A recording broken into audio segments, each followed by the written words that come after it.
Hello, everyone. Buenas tardes a todos. Vamos a comenzar en un momento. Good evening, everyone. We will be starting our meeting in a few minutes. We'll let folks log on, and then we can go through some of our back-end text support and notes. Buenas tardes a todos. Vamos a comenzar en un momento. Vamos a darles un minuto a todos para que se puedan conectar antes de comenzar. Gracias por estar aquí con nosotros hoy.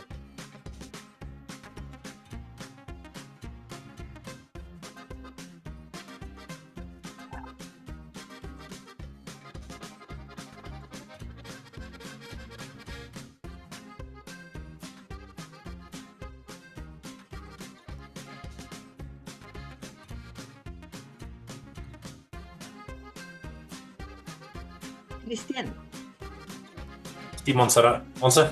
Sí, es que la señora Carmen Gagiola está aquí conmigo porque hizo el registro varias veces y nunca le llegó, no sé por qué no le llegó la invitación de Zoom y está aquí conmigo. Ok, gracias. Vamos a hacer el repaso de la lista, entonces la apuntamos cuando lleguemos a ese momento. Pero gracias, Monse. Gracias.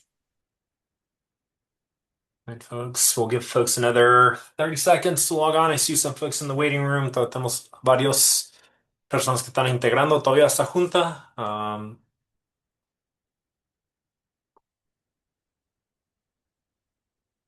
Esperamos que pasen y comenzamos la junta en un momento.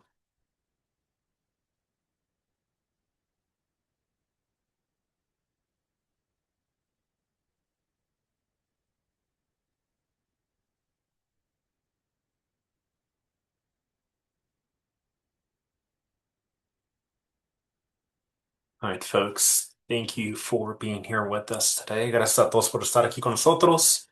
We're going to start our meeting today.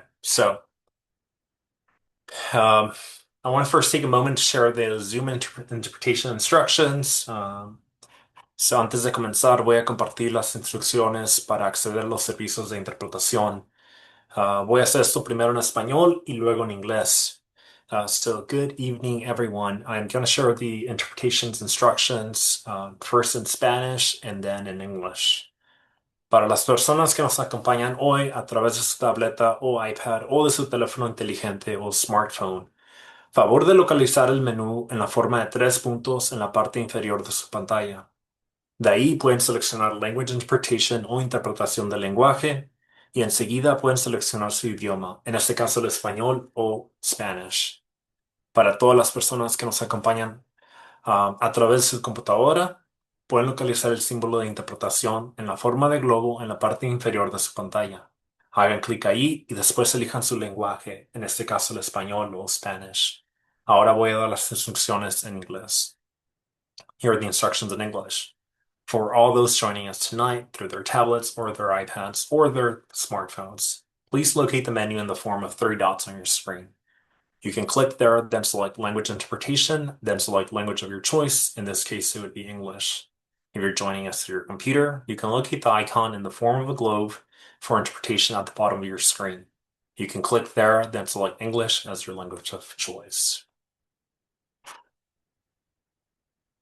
So as a reminder, Zoom tools that we have. So the raise hand feature is a great tool that we want to make sure that we're utilizing through our meeting.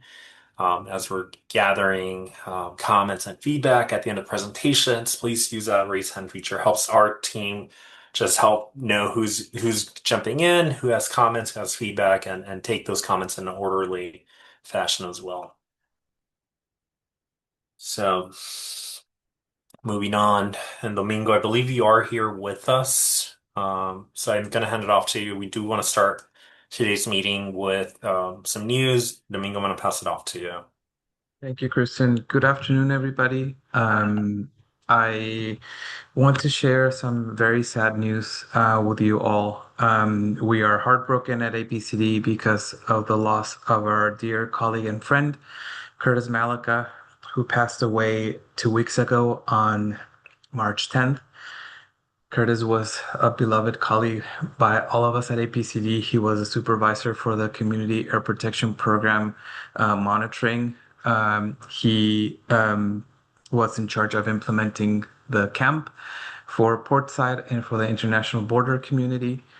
Curtis was always very passionate about the work with the community and about bringing all of you the information and the data that we capture in our monitoring network in a way that was accessible to all of you.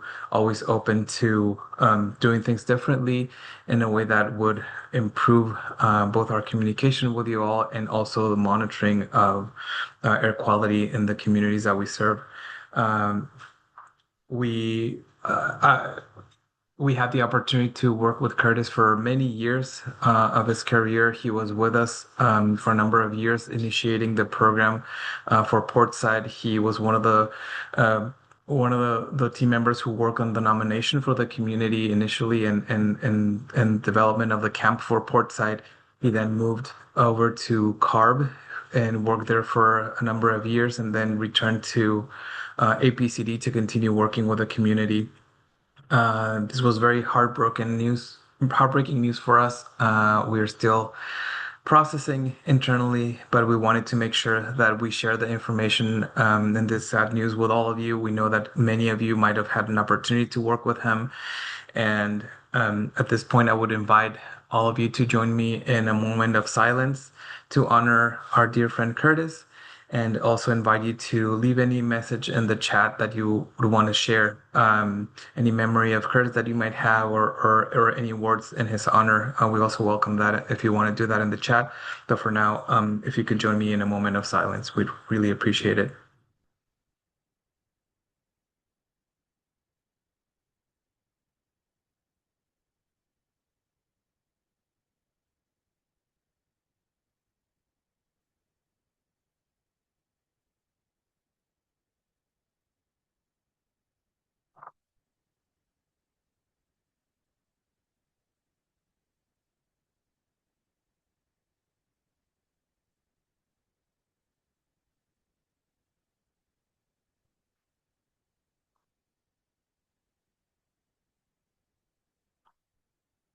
Thank you, everybody. We're going to remember Curtis, and we'll continue to honor him by doing our work the best way we can to serve all of you. Thanks. Thank you, Domingo. I appreciate that. And I think we shared that, that those comments that and memories of Curtis are being shared in the chat. We'll want to make sure that we're forwarding that information over to his family and those grievances as well. And I think as Domingo said, I think we thank you for being here with us. And yeah, in this moment, it is a tough moment for the team and everyone here as well. So I'm going to jump into our meeting agreements. So just a review of these items. So we want to make sure that we're creating space for everyone to contribute, that we're stepping up and stepping back, that only one person speaks at a time, that we listen to each other, that we respect each other, opinions, knowledge, and perspective, that we're conscious of time, and that we speak slowly and clearly for our interpretation team. So just as a reminder, some meeting agreements that we want to make sure that we're upholding as part of our meetings. So I do want to move on to then our roll call. I'm going to ask Jazz from our team to pull up the roll call. For folks that are new, we do this at the beginning of every meeting. One, it helps us manage both the compensation for folks, and then also as we're getting to items that might need votes, then it also helps us know who is in the room, whether in that situation where the meeting would call for a vote. So, Jazz, I'm going to pass it off. Thanks, Christian. Alicia Sanchez. Presente. Yeah. Thank you. Andrew. Good evening, I'm here. Ashley Valentin Gonzalez.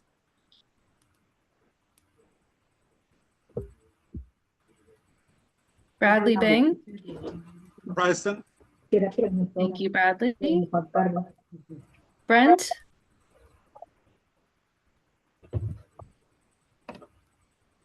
Brian Bernetti. Carissa Ayala.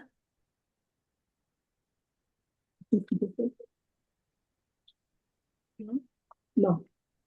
Hay muchos que están tratando de ver. Carmen Arroyo. Presente. Thank you, Carmen. You're welcome. Carmen Gaxiola. Presente. Thank you. David Ramos. Here. Thank you. David Welch. Jack Monger. Good evening, I'm here, thank you. Good evening.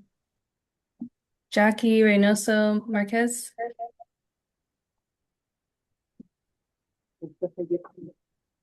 Janice Reynoso. I'm Zayetzi Carrillo. I'm here as Janice's proxy. Thank you. Jasmine Vargas. Present. Good evening. Jonathan Torres.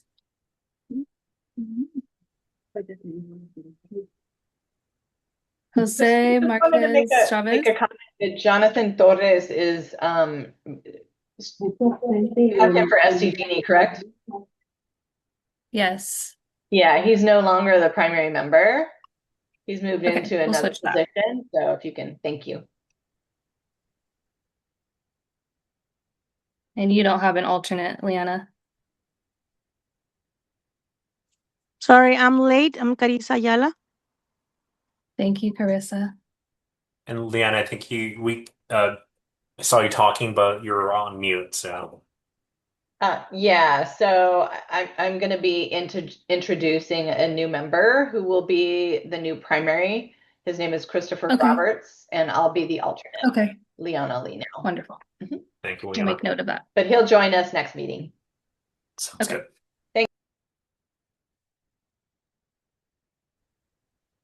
Josephine Talamantes.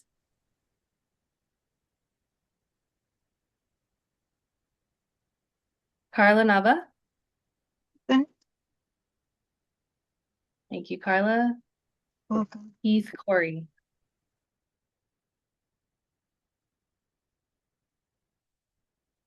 Kirsten Uchitel. Present. Thank you. Margarita Moreno. Presente. Thank you. Maritza Garcia. Present. Thank you. Martin Reeder.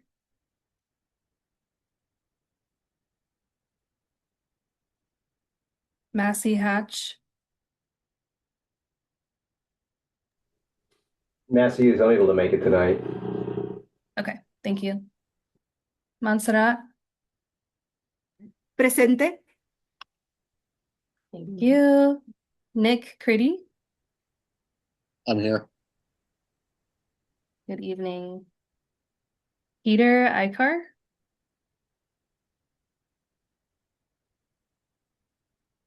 Philip Gibbons. Present. Thank you. Roman Partida Lopez.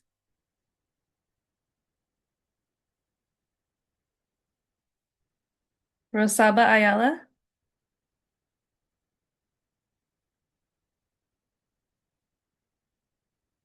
Safia Haidari. Present. Sorry. Oh, thank you, Rosaba. Salvador Abrica.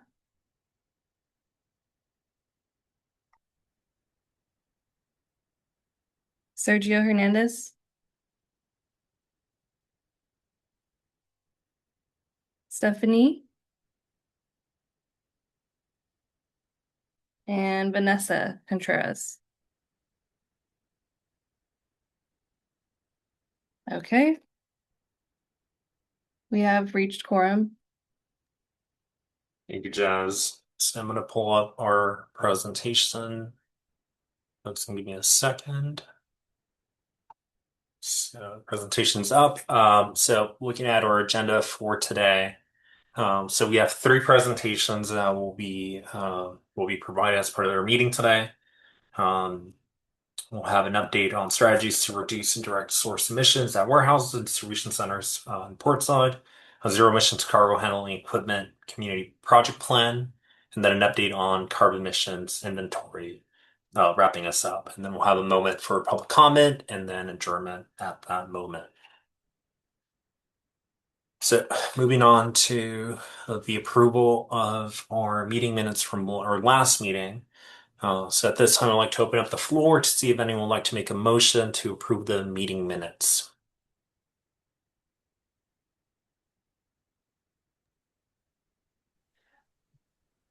This is Phil Gibbons. I'll make the motion to approve the January meeting minutes. Phil is the first. I second that motion. And then we have Marisa as a second. So now we'll see if there are any discussion before we move to a vote. I'm looking at the chat, not seeing anything. So with that, we can move to a vote. All those in favor say aye. Aye. Aye. Aye. Aye. Aye. Aye. And then all those opposed say nay. Yeah.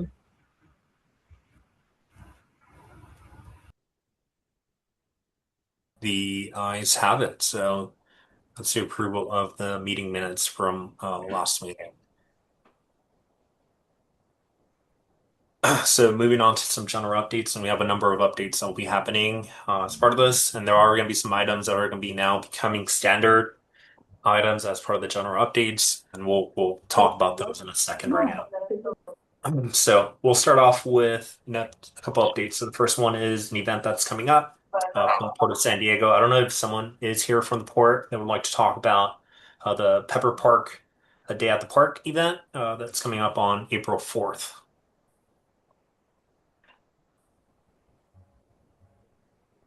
Sure. Yeah, this is Phil. Yeah. Sorry.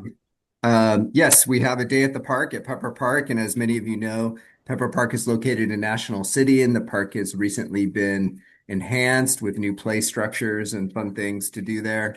On Saturday, April 4th from 11 to 3, we'll be hosting a day at the park. There's going to be lots of cultural events, dancing, music, and food, and it's free and can be joined by all of your families. There will be a shuttle to the event. So if you go to, I'll put a link in the chat to the webpage where you can sign up for the shuttle and understand how to get there. Thank you. Awesome. Thank you, Phil. And I think there is a link in the presentation as well. So folks should be able to have that link as well. But Phil, appreciate it if you can share it in here as well. The other item that we have listed here is, and this is going to be a little bit of a presentation that folks can visit at your own time as well.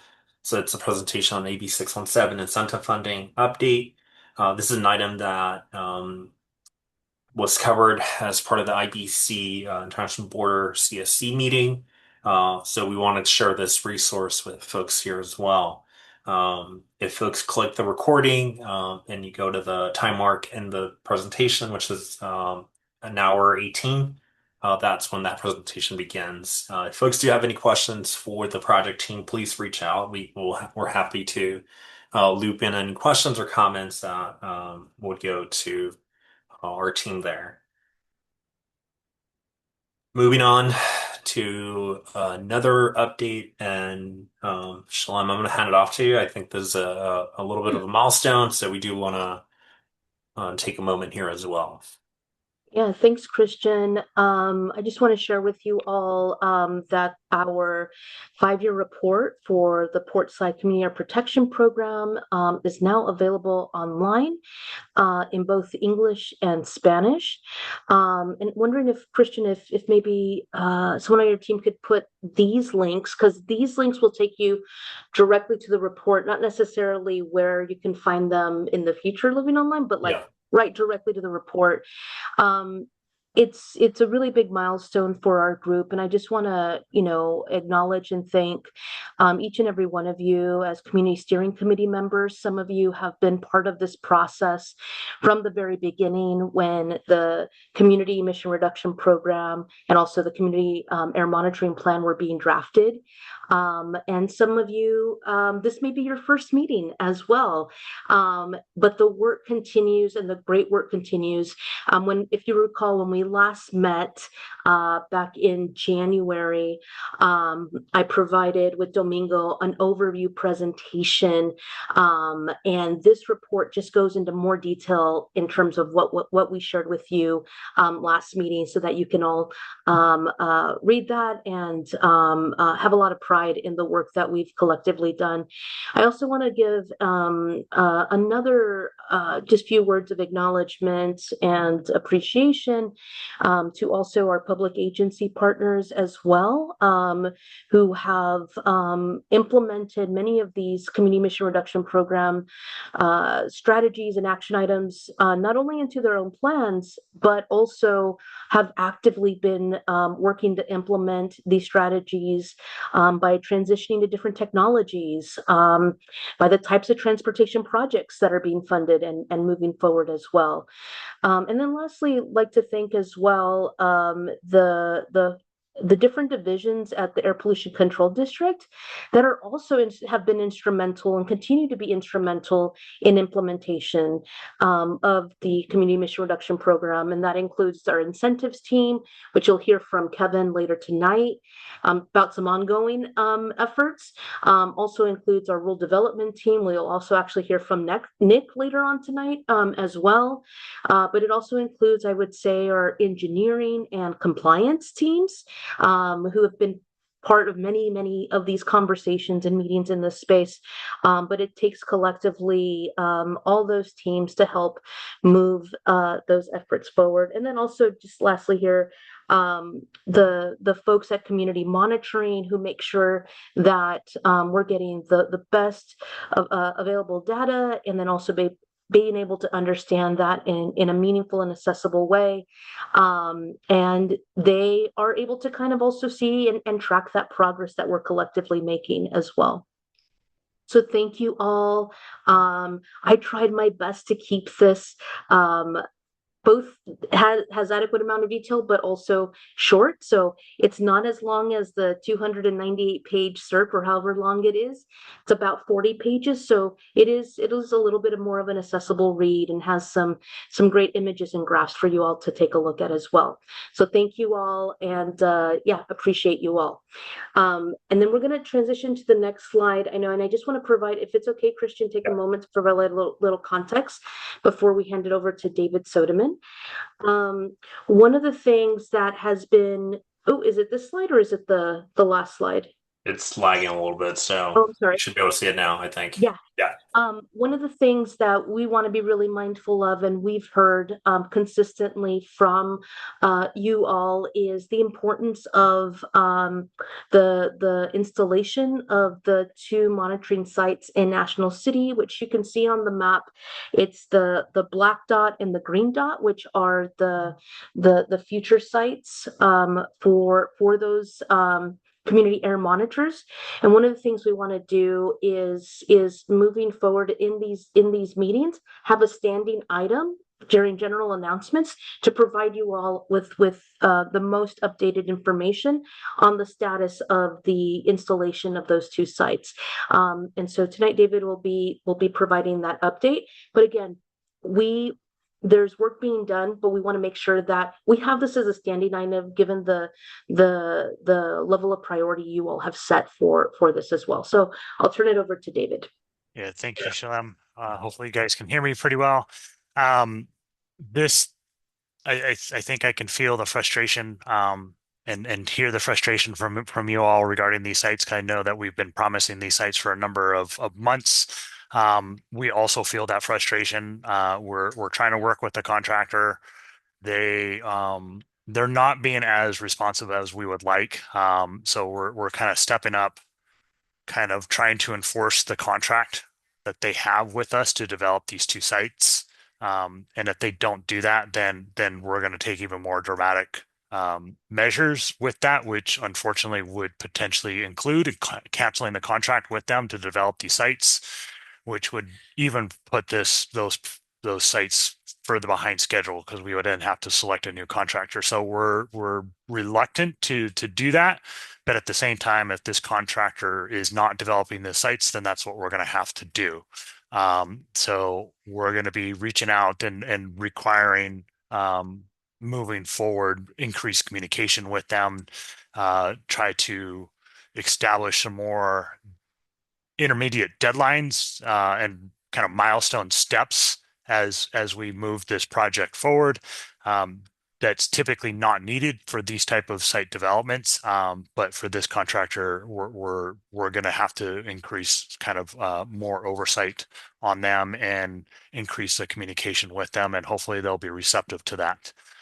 So hopefully by this time our next meeting, we'll have made some great progress, and I can actually give a more definitive start date. But as of right now, I don't know when these sites will be developed. They've done some work, just not fast enough is really what it comes down to. Thank you, Dave, for that update. And yeah, I think as noted, I think we'll revisit the topic, I think, of updates, and I think making sure that folks are informed of where we're at, what's status and timing as well. So David, I think we'll be seeing you, I think, giving you these updates moving forward. Yes. So moving on, Lauren, I think you're going to give us an update on the Office of Environmental Justice and just give us some updates on some stuff that's happening. Yeah, thank you, Christian.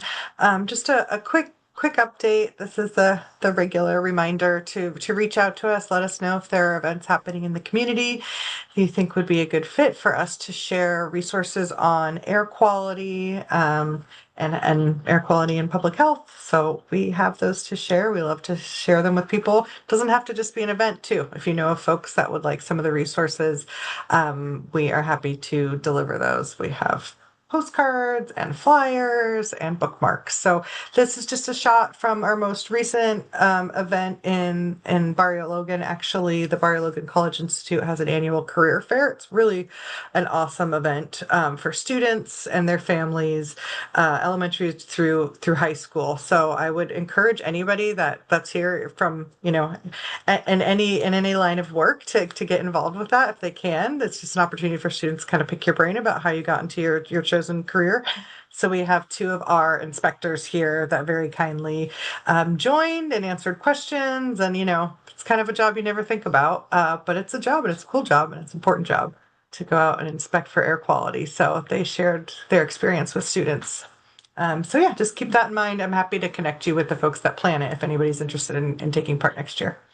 But also just reach out to us. Let us know of events taking place in your neighborhood that we could take part in. Thanks. Awesome. Thank you, Lauren. So with that takes us through our updates. So we'll kind of start the formal presentations for today's meeting. So Nick and team are going to be giving us a presentation on strategies to reduce indirect source emissions at warehouses and distribution centers. So Nick, not seeing you on screen. Okay, there I see you now. I'm going to spotlight you. And I believe you're accompanied by other team members from your group, so we'll spotlight them as needed. So over to you, Nick. Great, thank you, Christian. Hello, everyone. Good evening. Again, my name is Nick Cormier, and I'm the Rule Development Supervisor here at APCD. With me tonight is Randy Consolation, who is the lead engineer on this project, as well as Mike Watt, who's the chief of our Emission Reduction Strategies group at APCD. And tonight we're going to be discussing a discussion on strategies that can reduce emissions at indirect sources such as warehouses and distribution centers. Our presentation today will attempt to explain APCD's perspective on it and the recommendations we've developed. Next slide, please. So we'll first cover some background information to ensure everyone has some solid grounding. And then we'll briefly mention the conclusions, findings, and considerations that were made in our recently released white paper and how we got to this point. And then we'll provide an update on new information APCD has learned since the release of the white paper and some next steps. Next slide, please. So first, we're going to be covering some background. Next slide. APCD started looking at the feasibility of reducing emissions from warehouses, distribution centers, and ports years ago. Among other requirements, AB 423 directed the district to consider adopting an indirect source rule, or an ISR, to address air pollution from these types of sources. Next slide, please. Similarly, the Portside CERP prompted APCD to evaluate the feasibility of a possible ISR to control emissions from indirect sources that generate or attract mobile source activity. Next slide, please. And the International Border CERP also prompted APCD to evaluate the feasibility of a possible ISR and to advocate for rules and or other strategies that could reduce emissions in this sector. Next slide, please. Indirect source emissions primarily come from heavy-duty trucks, so it's important to understand the contribution and trends of truck emissions in the county in relation to other major sources of global air pollution. Because of CARB regulations, technology advancements, and local incentive program success, both NOx and PM 2.5 emissions from trucks that are shown in orange on the slide have substantially decreased since 2011. Next slide, please. This trend is projected to continue through 2032 using emission projections from the latest version of CARB's MFAC tool that removes assumed emission reductions from CARB regulations that have had waivers recently withdrawn by the EPA. Despite some uncertainty, it is clear at the regional and statewide level, source categories like ocean-going vessels, aircraft, and locomotives have increased considerably, especially in local communities where such equipment operates. Next slide, please. With some of that background in mind, we now want to state up front what the conclusions were in APCD's recently released white paper, and then get into some of the reasoning behind those conclusions. This will be repeated at the end of the presentation. Next slide, please. The district's analysis concluded to prioritize alternative emission reduction strategies from indirect sources at this time, to further advance compliance with state and federal air quality standards, and to improve conditions in under-resourced communities. Should the selected alternative strategies encounter delays or fail to deliver expected results, the district would reassess the need for a local warehouse ISR, taking into account statewide developments and implementation progress, balancing immediate action with long-term adaptability, and ensuring the district remains positioned to achieve air quality goals efficiently and equitably. To remain flexible and transparent, we would retain a potential warehouse ISR as a further study measure in our next state ozone plan, otherwise known as the Regional Air Quality Strategy, or RAQS. And if future evaluations confirm that the measure is both feasible and cost-effective, formal rulemaking activities would commence when appropriate, and it may be considered for adoption. Next slide, please. So to go into more detail on our findings and considerations the district has assessed on this that helped lead us to those conclusions, I'll now turn the presentation over to Randy. Randy? Thank you, Nick. Next slide, please. To start, in comparison with other regions that are currently exploring warehouse ISRs, San Diego County has a relatively small number of large warehouse locations. South Coast AQMD has approximately 4,000 warehouses in this size range, whereas the Bay Area District estimates that they have approximately 1,000.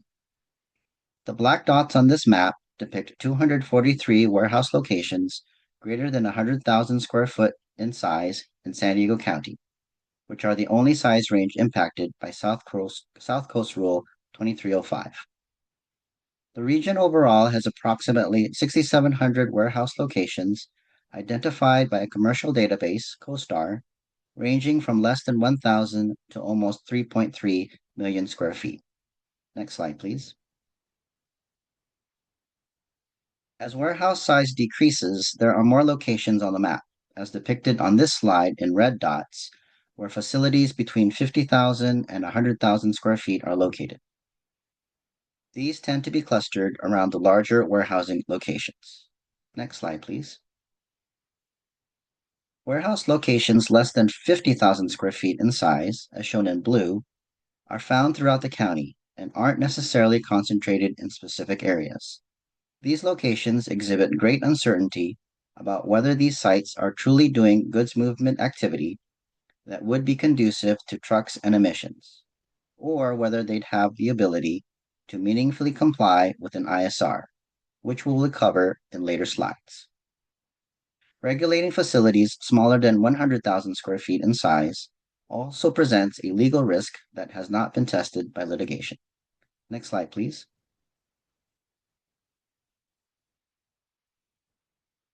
APCD conducted a robust analysis of how a possible warehouse ISR could impact environmental justice areas throughout the county. In particular, we wanted to know how much emissions could be reduced in these areas and what impact an ISR applicable to 50,000 square feet and greater would have in relation to the total emission inventories in our AB617 Portside and international border communities. This slide shows the estimated NOx and PM 2.5 emission reductions that could be expected from a warehouse ISR within these two communities in relation to the total emission inventory from all sources for each area, along with a comparison to how much truck emissions that would equate to. The estimated emission reductions from an ISR are less than 1% of the total emissions within these areas. Next slide, please. Expanding our focus to EJ areas throughout the county, including AB617 communities, APCD also looked at SB 535 areas, county-defined EJ communities, communities that are participating in APCD's Environmental Justice Partnership, as well as tribal lands, to determine the estimated emission reductions that a proposed warehouse ISR sized at 50,000 square feet and greater would achieve in all of these areas combined. The estimated total emission reductions for both NOx and PM 2.5 in all EJ areas are included on the slide, along with a comparison to the number of heavy-duty diesel trucks those emissions equate to. Next slide, please.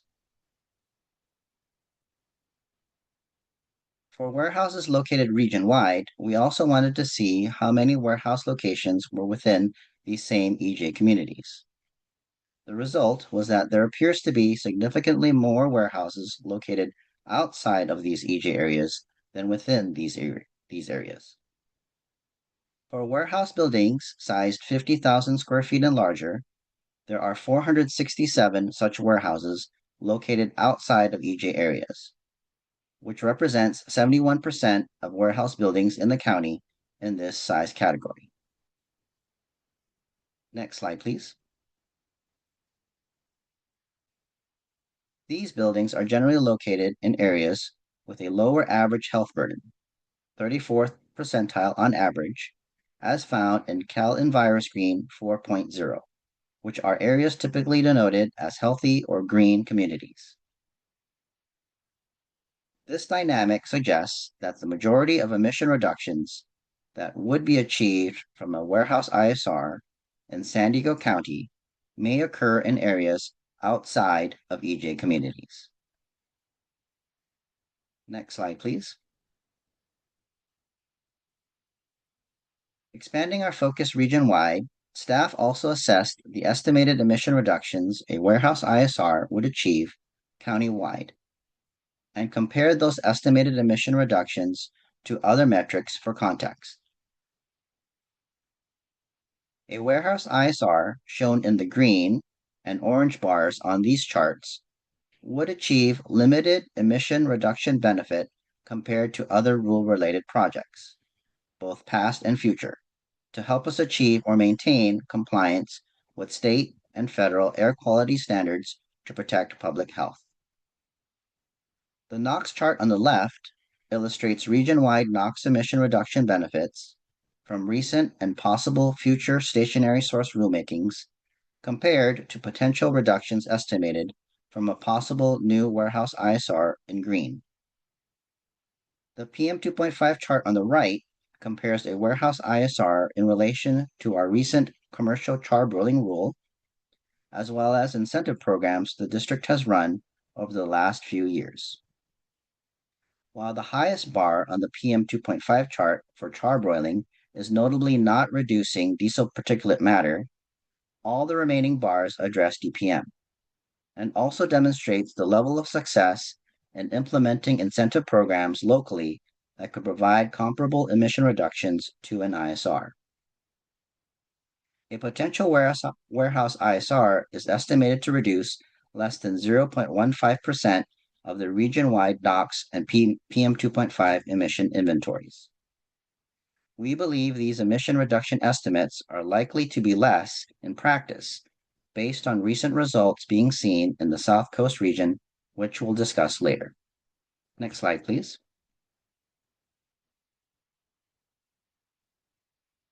Expanding our focus region-wide, staff also assessed the estimated emission reductions a warehouse ISR would achieve county-wide and compared those estimated emission reductions to other metrics for context. This slide, which represents the health benefits that could result from the estimated emission reductions of an ISR, shows both the number of negative health incidences reduced, such as asthma and emergency room visits, and the contribution to the local economy that a rule could provide from improved productivity.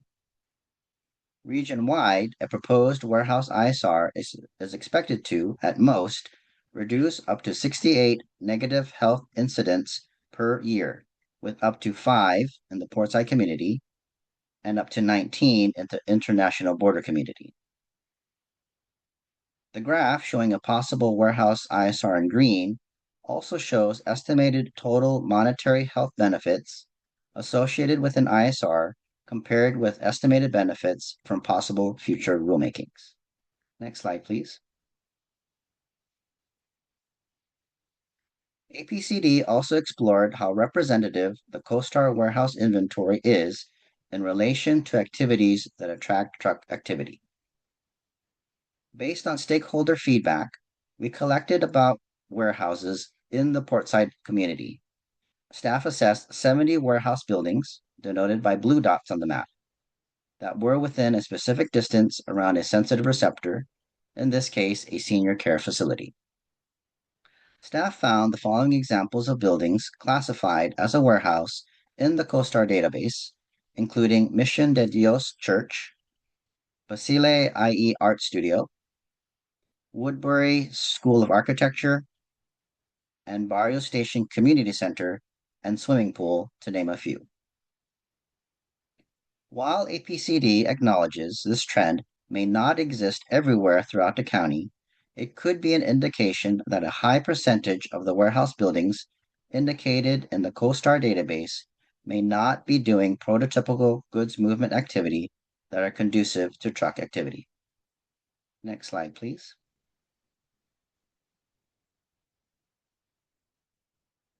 Of the 70 warehouse buildings assessed in this area of Portside, staff identified approximately 14%, or 10 out of 70, as likely doing goods movement operations, as depicted on the yellow dots on the right map, that might be subject to an ISR. Again, staff acknowledges this trend may or may not be present in other communities around the county, but also suggests that the calculated anticipated emission reductions from an ISR that have been presented today and in all of our analyses are likely to be less in practice due to this dynamic. It should be noted that the emission reductions estimated for an ISR in all our analyses conservatively assumed that all warehouse buildings in the county are conducting warehousing operations. Next slide, please. Air districts are required by law to also assess the cost effectiveness of each rulemaking. But before discussing that in detail, here's a cost comparison that may be relatable to most people. When we go to a grocery store or gas station, we pay a cost per unit.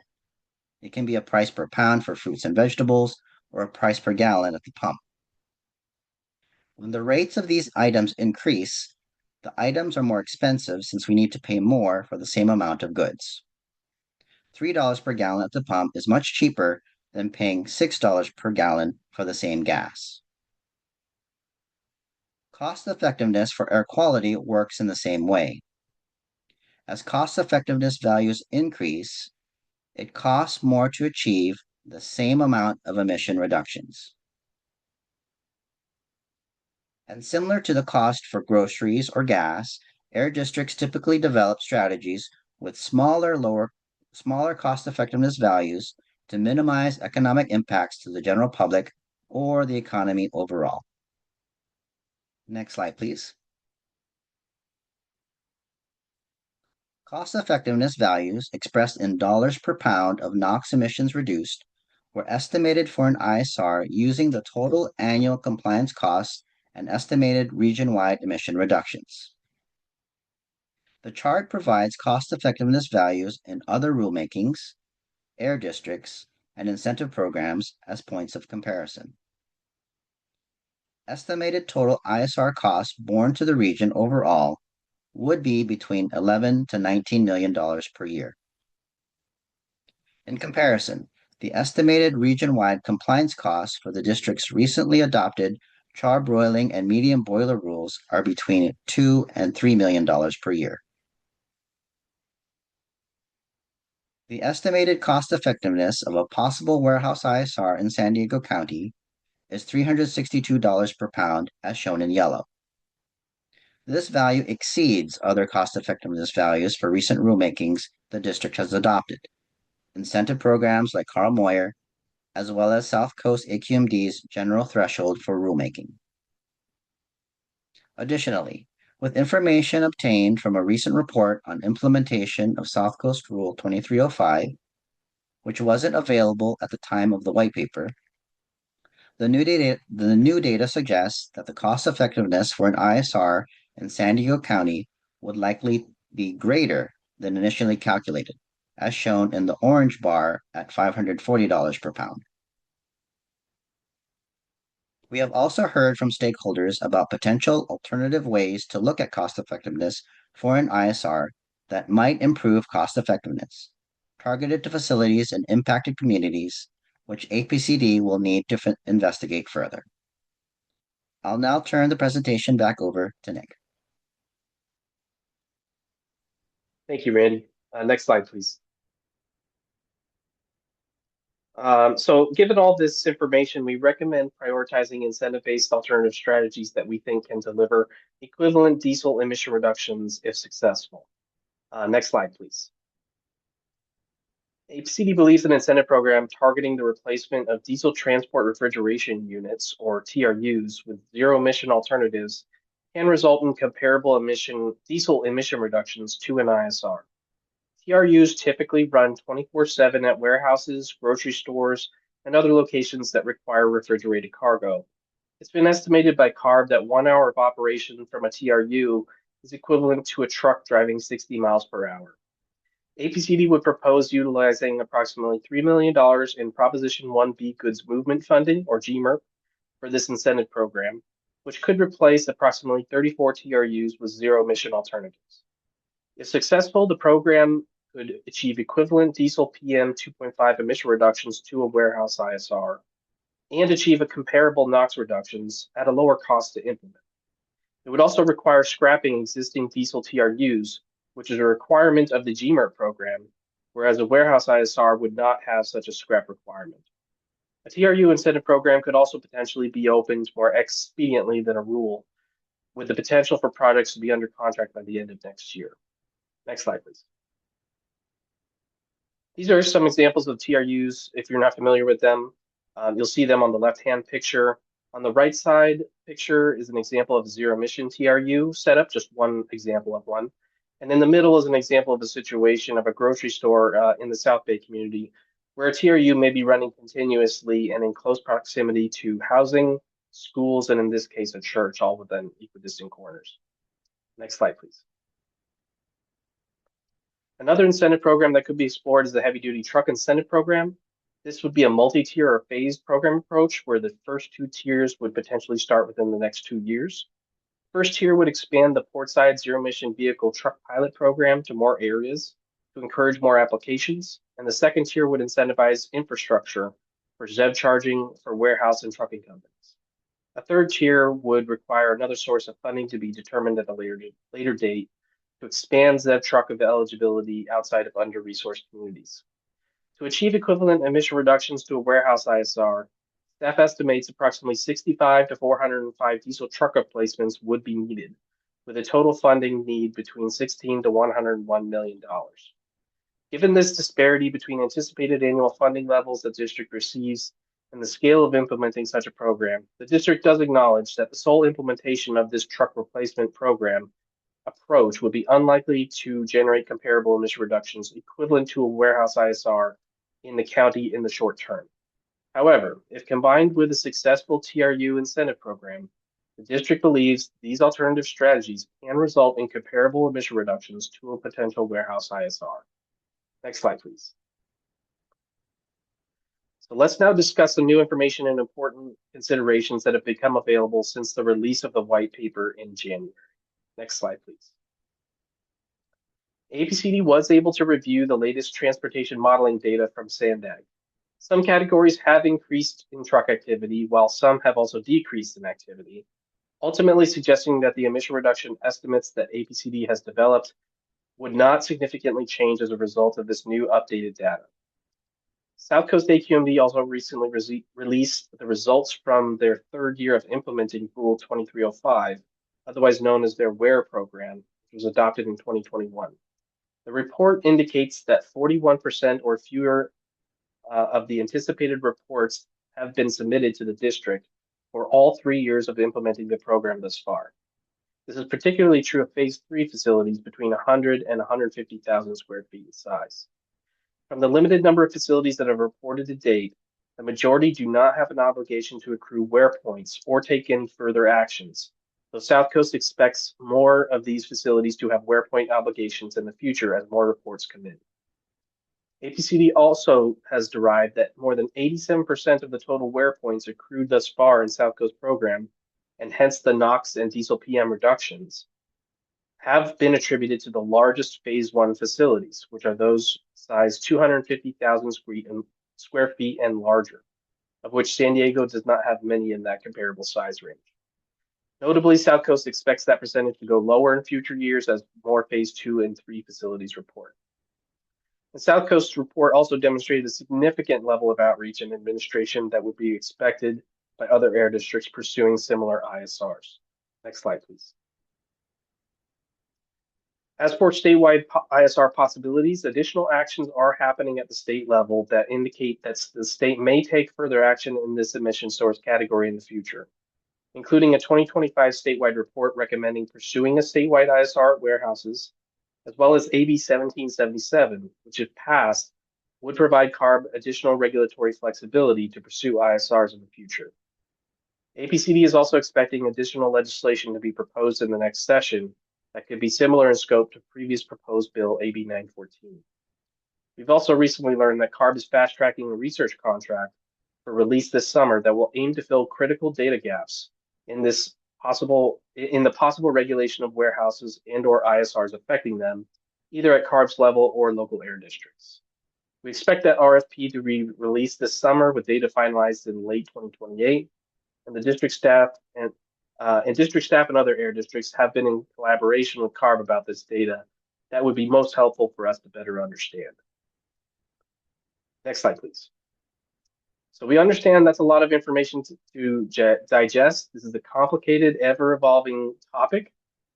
This information we presented today have ultimately landed staff with the following recommendations. And again, we'll just cover them real quickly. Next slide.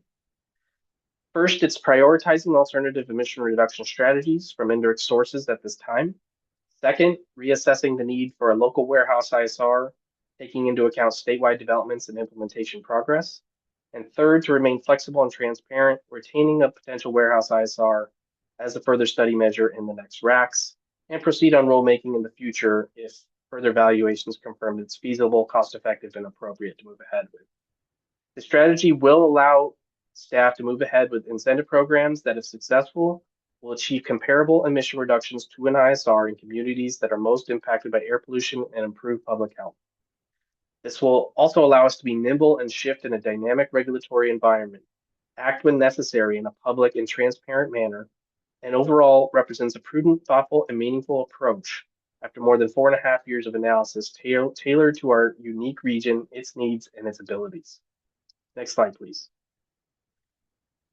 As for the next steps from here on out, APCD does intend to give an update to our governing board on this topic tentatively on April 9th at the Community Administration Center.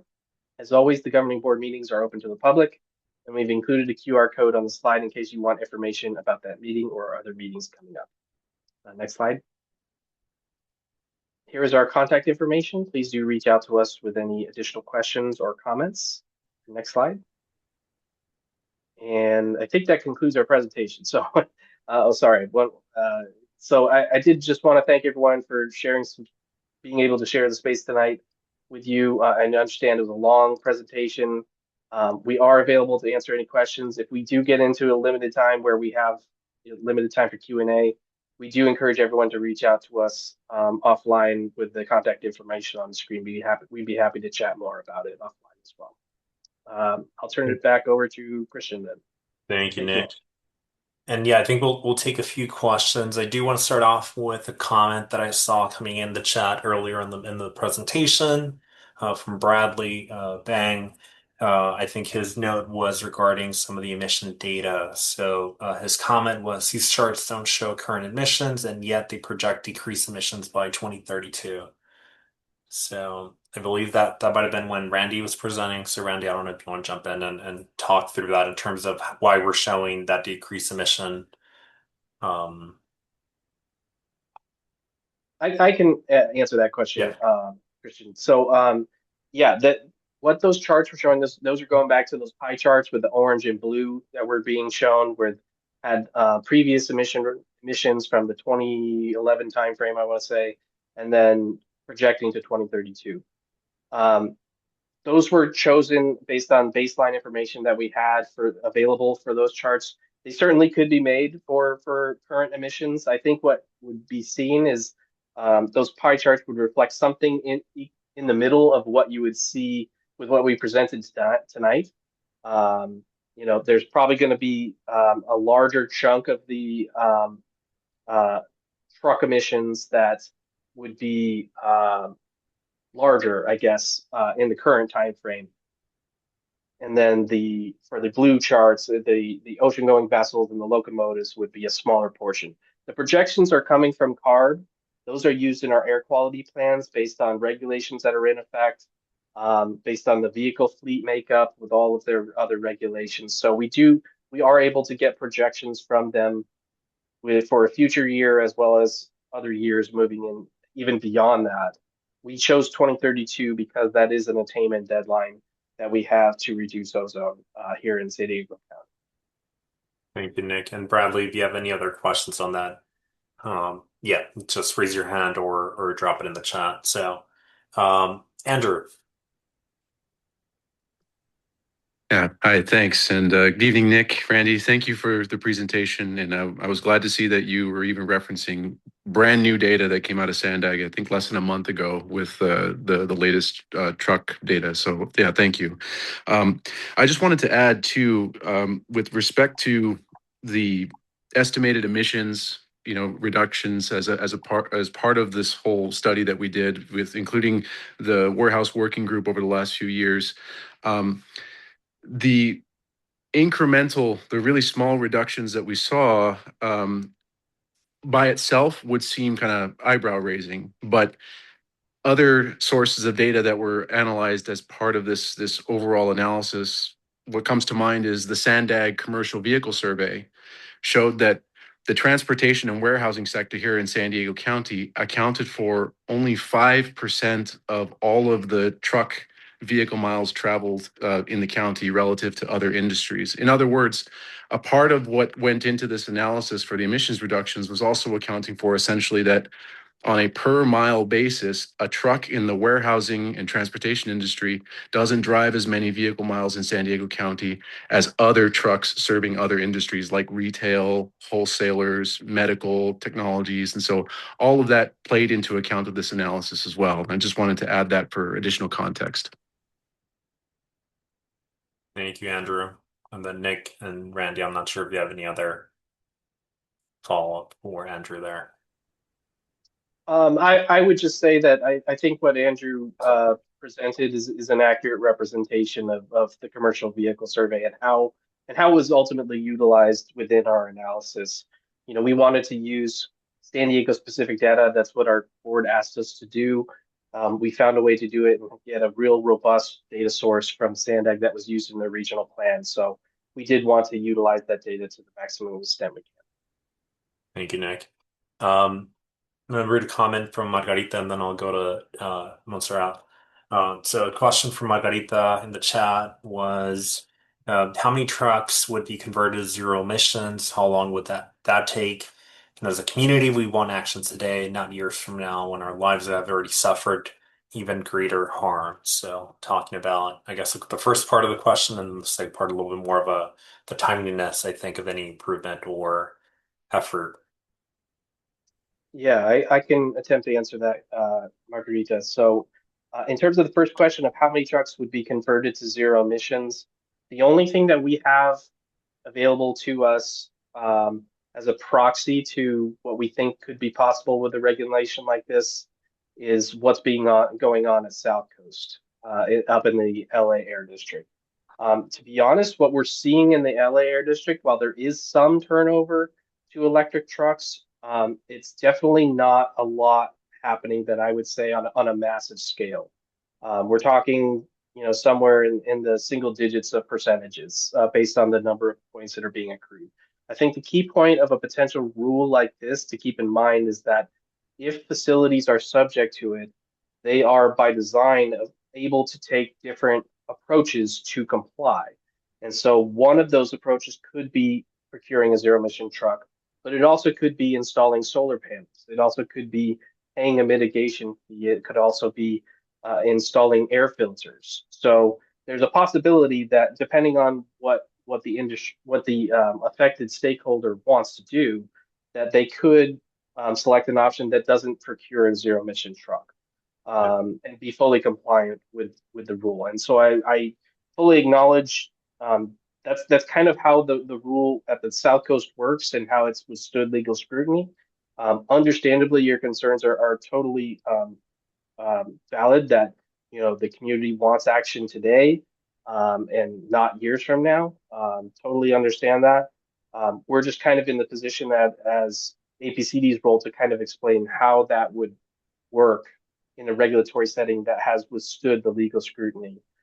In terms of timelines for a rule, that's again something that our board will be weighing in on if we decide to do a rule at this point or to put it as a further study measure in our racks.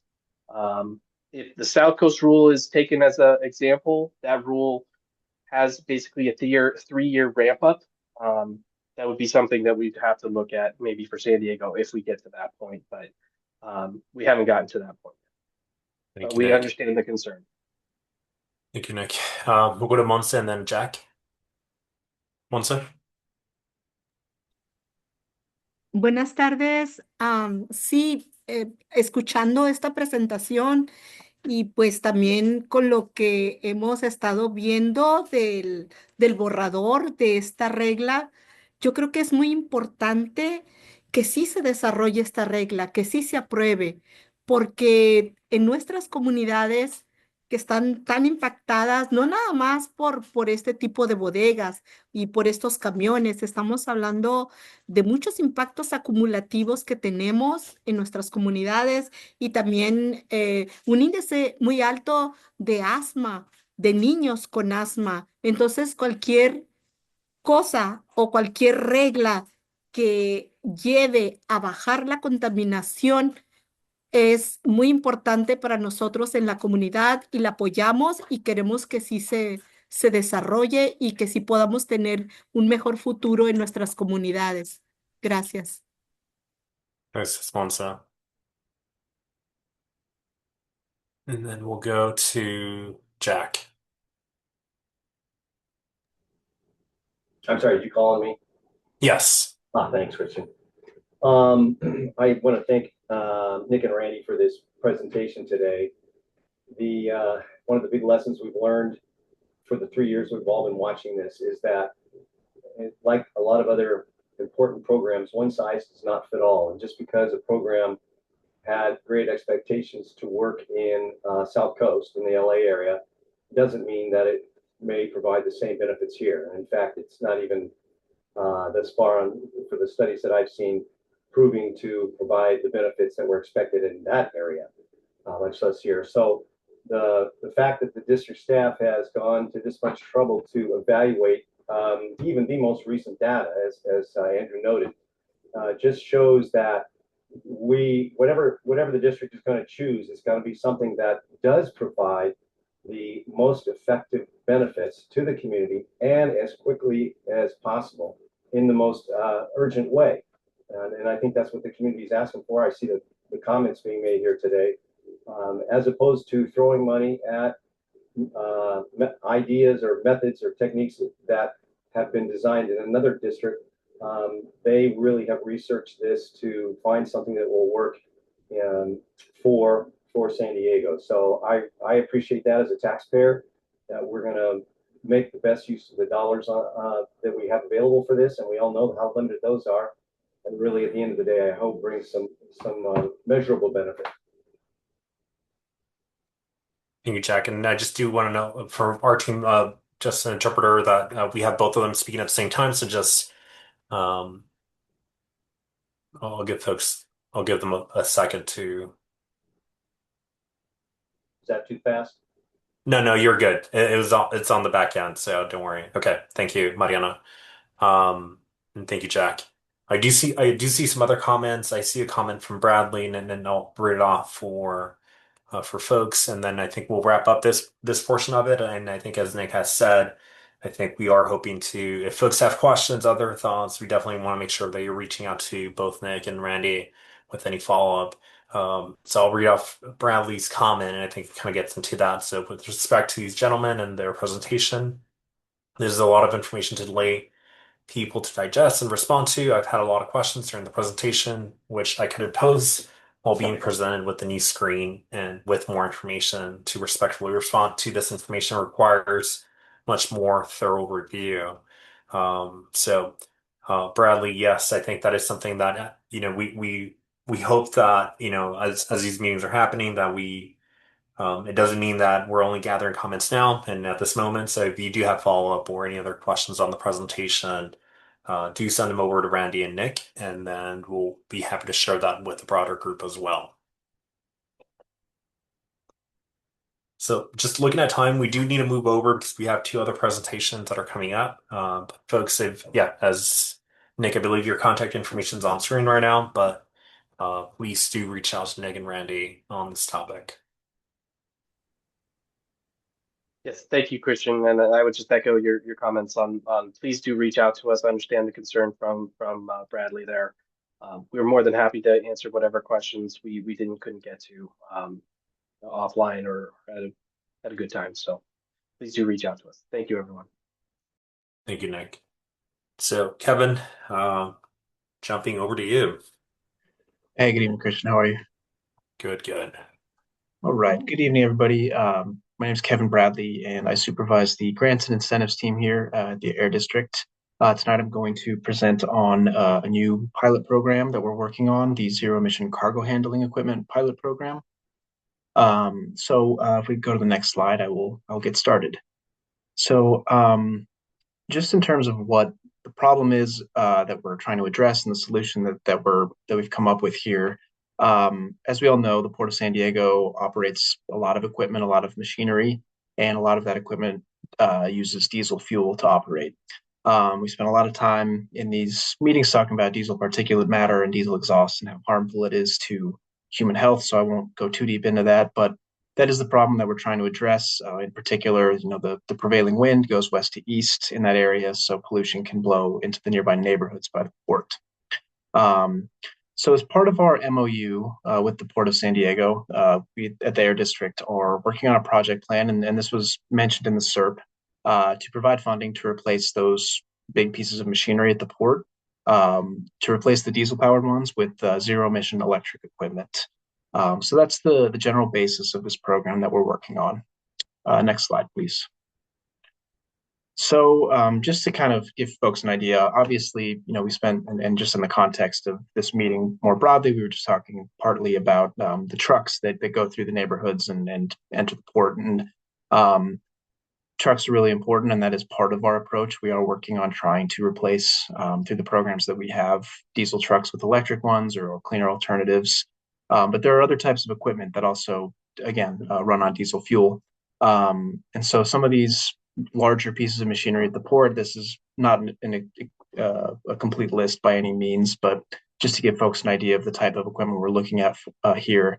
Yard tractors, which do sort of look like trucks. They, I think I've even heard them called yard trucks before. Those are a little more familiar, but then you have these kind of larger reach stackers and straddle carriers. These really large pieces of equipment that move those big metal storage containers around. Need a lot of power and energy to do that, and so historically that's been done with diesel-powered equipment. But we're even interested in things as small as forklifts. So broadly speaking, this program is really just trying to target any equipment that is used in cargo handling operations that could be that we could reduce the dependence on diesel fuel and switch over to electric. Next slide, please. So just to summarize kind of the current status quo versus what we're hoping to do in the future. Currently, we have diesel cargo handling equipment. It produces harmful pollution. It's noisier. It creates odors. It can be harmful for the workers operating the equipment as well as the residents that live nearby. And so what we're proposing with this program is to move to equipment that doesn't release harmful emissions, that's quieter, it's odor-free, and just broadly speaking, it aligns with the clean air goals that we all have set, the steering committee as well as the air district as part of the CERP and other goals that we've set. This is a step in that direction. Next slide, please. So just for an overview of, or really high-level overview of what we're proposing for this program, as part of the MOU, we set aside $3 million for this, specifically in project funding. And project funds will cover a percentage of eligible costs, right? So just to quickly state what eligible costs are, really, it's the minimum attachments normally sold with these types of equipment to be able to operate them in order to replace whatever operations are currently being done with diesel-powered equipment.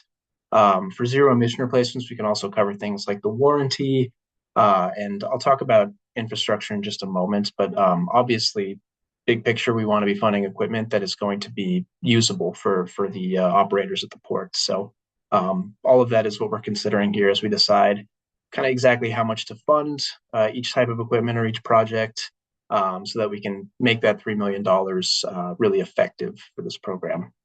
And so part of that, and you've maybe heard these words in the past, scrap or dismantle. So when we require scrappage or dismantling, we're really guaranteeing those emission reductions, right? Whatever piece of equipment was releasing pollution, it's been destroyed and it can no longer do that. And so that's going to be our highest level of funding that we would offer is 80% of coverage for that type of project. We recognize that some of these companies have operations outside of California, around the country, or even around the world, and it might be advantageous for them to take the equipment that they are using here, move it to a different location outside of California, and then use the electric zero emission equipment here. So not quite as high of a funding percentage for that, but 70% is what we intend to offer for that. And then in other cases, other situations might warrant that because the Port of San Diego has to continue operating when there is a shipment coming in, and some of the zero emission equipment, there may be limited access to charging. There may be outages and things like that as we're putting new technology into practice. And so some folks might want to keep existing equipment as backup to make sure that operations are not disrupted. So we would offer a lowest funding amount for that at 50%, but we still recognize that the no scrap requirement, we applied similar logic to our zero emission truck pilot program, where smaller fleets or smaller operations, it can be advantageous to not require that scrappage to still encourage participation in the program and adoption of zero emission equipment. The final row there doesn't quite fit into any of these other categories. So the way it was described to us, and we have had preliminary meetings with port tenants, is that these businesses may be looking to expand operations or change operations, and so they may want to acquire new equipment.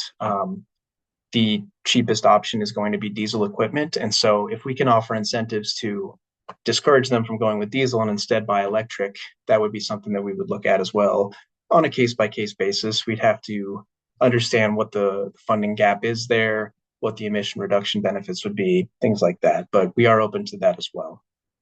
I said I would mention infrastructure. So the goal with this program is much more equipment focused. Now, again, we want to be funding equipment that's put into use right away. So we're still working with the port on kind of what the charging and infrastructure availability is. But what we're proposing for this program is really only ground up. So we wouldn't be funding any of the construction or electrical work that needs to get done, but we would offer up to $30,000 per charger as in addition to the funding that the entity would receive for the equipment itself. Next slide, please. So as far as the timeline that we're working on here, I kind of want to present this as sort of a three-legged stool, right? We need support, we need buy-in from the port tenants, right? These are the applicants, the people that are going to be operating equipment and applying for funding. We need support of the steering committee itself, and then we need approval from CARB, right? Without any one of those three, this program won't be successful. And so those are the three stakeholders that we've begun to engage early. Like I mentioned, we've started some initial conversations with port tenants to understand what the equipment needs are, what the status of charging is, all those kinds of things to really make sure that we're pitching a project or a program that's going to be enticing and successful for the port tenants. We, of course, want to include community feedback and make this something that's going to benefit the surrounding community. That's why we're here today, of course. And then we need to actually have demonstrated community support for CARB to even approve this project plan at all. So it really is all three of those sort of foundations for this program to be successful. So that's kind of on the timeline. Like I said, we've had preliminary conversations with tenants. Today is the first time I am presenting this to the steering committee. We'll, of course, also present you with the draft of the project plan when that is ready. And then the next step will be to start initiating those conversations with CARB so that we can get their approval as well. After we get approval from CARB, we can begin accepting applications, and then from there, start executing contracts and turn the applicants loose on purchasing equipment and deploying it. Next slide, please. And sorry, Christian, there was one slide that I meant to delete. Oh, there's a duplicate slide. If you can go one more. Okay, that's okay. We'll go back one. No worries. So in terms of back one slide, please. Thank you. So in terms of securing community support, part of our pitch to the community is that there are health benefits associated with this program, right? We talked about diesel particulate matter, and these are combustion engines, so there's other toxic emissions that we would be removing as part of this program. Creating healthier air for residents and workers is the goal of the program, of course.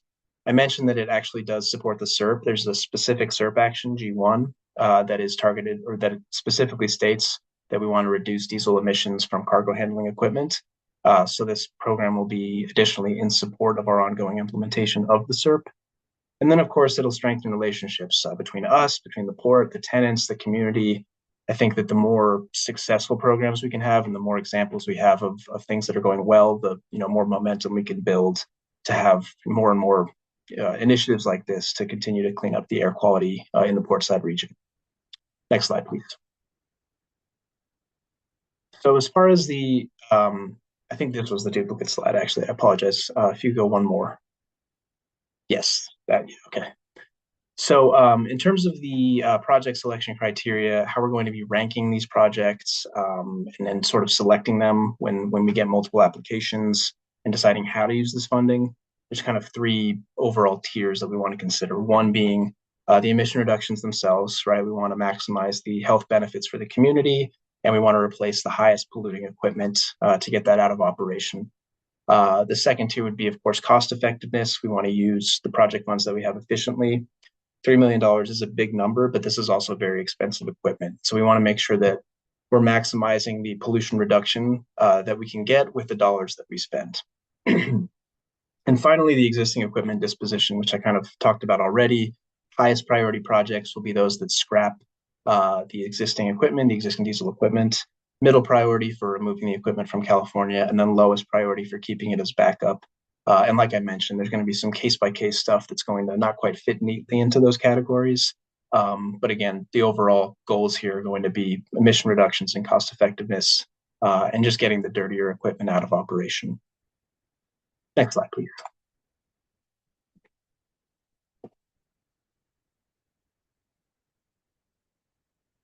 Thank you. So as far as keeping this program accountable, both to the community and to the state, I will continue to give participatory budgeting presentations where this will be the ongoing progress of this program will be documented.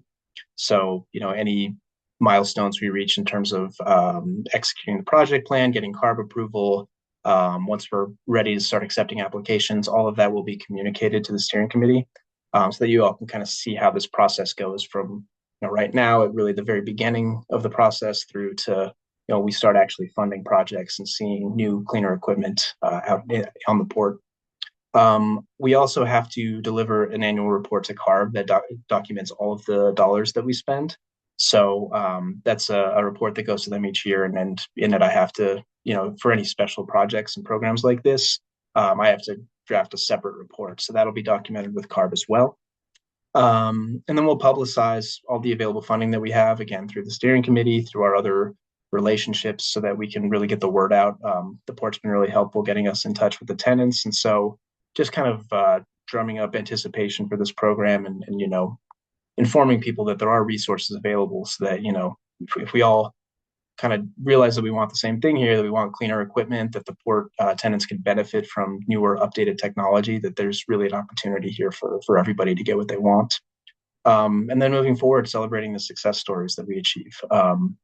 I think it's difficult work. We understand that there's a lot of concern in the community, and so when we do things correctly, we want to make sure that we celebrate that as well. Next slide, please.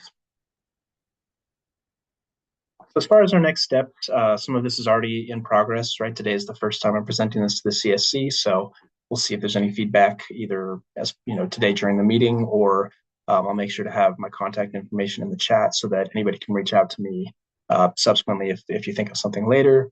And we're of course working with the tenants to make sure it's a program that will encourage them to apply and start swapping out some of that equipment. Next step is another important next step is going to be initiating those conversations with CARB. I don't have a good estimate for how long that sort of full approval process would take, but there are several sort of checkpoint steps along the way. So getting that started as soon as possible so that we can launch the program is going to be important. And then, of course, getting the project plan out to you all for your review and approval, and finalizing that project plan so that we can get it documented, get a CARB stamp of approval, and move forward with getting newer, cleaner equipment on the road is probably the wrong metaphor here, but so that's the plan. And so my final slide. So I will pause here and see if anybody has any questions for me at the moment. Thank you all. Thank you, Kevin. And looking at the chat, so I think just seeing some general good feedback. And then looking into the first question I'm seeing, and then I'll go to Phil. So a question from Bradley. How much of the current equipment that is being used by the port will be replaced with new zero emission equipment? 3 million doesn't seem like a lot of money. Yeah, it's a good point. 3 million, it's right. So it's kind of, does it seem like a lot? Does it not seem like a lot? It depends. And really, there's a lot of variance with how much this equipment costs, right? I had that slide earlier with pictures of different types of equipment. A forklift might be under 100,000, where a reach stacker could be a couple $1 million, right? And so we haven't really finalized exactly what the caps we're going to put on each type of equipment are yet. And that's really what we're trying to kind of sort out here as we get to the final details is, again, how do we make that money go as far as we can? I will mention, to your point, Bradley, this is a pilot program. It's really to kind of gauge interest and see like how much momentum can we generate with this type of program. If it goes really well, if we run through this $3 million very quickly, we can expand this program in the future as well. So that's kind of the long-term goal. Thank you, Kevin. And I'm going to read, Phil, I'm going to hold you for a minute. I'm going to read Rosalba's comment in the chat, and then I'm going to go to you next. So I think Rosalba's comment, and I translated in English as well. Everything looks good in the long term, but without stricter internal warehouse rules for handling substance use in activities like painting or chip repair, this needs closer review. So I think this is speaking a little bit outside of Kevin, your presentation, but I think just kind of that correlation or thought of like other efforts as well. Yeah, yeah. Just to briefly speak to that, yeah, I think that air pollution and air quality in the Portside neighborhood is a very multifaceted problem. There's a lot of causes, a lot of sources. and also a lot of opportunities for addressing it. And so with the finite resources that we have to sort of decide what the best way to move forward is. And so, we come up with ideas like this that are based on the CERP that are a little more specific. We have broader incentive programs that are more designed to kind of capture a number of different categories that have more specific cost effectiveness limits, but broader project categories. So it's really a both and approach, right? We have a lot of different ways to reduce air pollution, and we need to be continuing to invest in all of those. Thank you, Kevin. Phil. Yeah, thank you. Thanks, Kevin. I just wanted to express my thanks to Kevin and the staff at APCD for putting together this draft material so far. It's an important action in the CERP, of course, to transition cargo handling equipment to zero emissions. It's an important action in the Port's Maritime Clean Air Strategy, and then, of course, the MOU that we have with APCD. So I just wanted to thank Kevin and others who have been communicating with our tenants and service providers about the art of the possible that can go into this solicitation. And then my only question, Kevin, do you need a motion from the committee to approve this to start talking to CARB, or are you just seeking feedback today? Just seeking feedback today. The first step with CARB is it's called a scoping meeting, right? So I think that's where we really set out the kind of concrete checkpoints that we have to hit along the way. So we'll have the more formal request for support. I also want to, give the community some time to actually digest the information and to actually read the project plan itself as well. So we'll hold off on formal support for now. Okay. Yeah. Well, just lastly, I just wanted to say, it's really important to receive funding like this to make this transition. As we've talked about, this equipment is very expensive. So the funding that APCD and others provide helps our tenants and service providers make that transition. Thank you so much. Thank you, Phil. Looking at time, I'm going to read a couple of these comments, and I think I'll start off with a question from Shalom. What is the estimated emissions reduction for the 3 million? So Kevin, I don't know if you can recap that really quickly. Yeah, so it's going to depend on a lot in terms of the final projects that we end up selecting. So we're going to rank projects based on their emission reductions, among other factors. But until we have sort of a concrete, we're swapping out piece of equipment X for piece of equipment Y, that's going to let us have a more in-depth calculation as far as emission reduction. So I don't have any really estimates at this point, but it'll be part of the process as we go along. Okay, thank you, Kevin. And then I've seen a response from Andrew, I think responding to Rosalba just on some of the operation and then the internal operations at warehousing as well. And then a question from Brian or comment just about how it's also important to look at how folks are getting to the warehouses, thinking about the carbon footprint, maybe with those transportation needs for workers as well. So I think that's another note. And Brian, thank you for sharing that in the chat. And so I can speak to Brian's point briefly because he's absolutely right. I mean, it's many sources of air pollution. So to the point of transportation and cars and vehicles on the road, we're also in separate incentive programs working on funding infrastructure projects to have more charging available so that it's more accessible for folks to have electric cars, things like that. So like I said, it's we want to continue to be creative and think of new ways to really continue to push for cleaner air and cleaner transportation and all these different things that are sources for emissions. Thank you, Kevin. I believe we have your contact info is in the chat. I believe Jazz posted a link earlier. Jazz, if you can post it up again. But if folks do have questions or comments for Kevin, please reach out. And I think as Phil noted, if it is warranted and needed, and I think as part of the CSC wants to make a motion at a future meeting, I think that's something we can visit and revisit at a upcoming meeting as well. So Kevin, I think once that's kind of ready for that process, then I think we can move there as well. Sounds good. Yeah, there will be continued communication about this as we keep moving forward. So, but thank you everybody for listening to this first pass. And as always, let me know if any questions come up. Sounds good. Thank you, Kevin. Thanks. So moving on to our last presentation for tonight. So we do have a presentation from CARB staff. So look and see. I believe Monica's presenting today. Monica, I don't see you on screen. Oh, there I'm is. You're here. down. I'm seeing you now. Thank you. So I'm gonna spotlight you, and Monica, over to you then. It's actually Adrian and I, and Okay. Adrian will be kicking off today, but thank you. Awesome. Adrian, I'm gonna add you to the spotlight. Okay. Sounds good. I guess I'll kick it off. Hi, my name is Adrian Kiyabyab, and I have been lead for developing AB617 communities for the California Air Resources Board. So thank you for the opportunity to present. I want to walk through the community's request to develop a new 5-year inventory and compare it to the 2018 baseline. We all share the same goal, which is understanding what has changed since the CERP was adopted and how to meaningfully evaluate progress. Delivering on a goal of cleaner air and healthier neighborhoods, we'll walk through what inventories are designed to do. Sorry to interrupt. I think the Spanish translation is happening on the English channel. And so if the interpreter can go to the Spanish channel to do the Spanish interpretation. I apologize, Adrian. Would you mind backing up and starting all over? Yeah. Sure. Okay. I will start again. Hi, my name is Adrian Kiyabyab, and I have been the lead for developing AB617 community inventories for the California Air Resources Board. So thank you for the opportunity to present.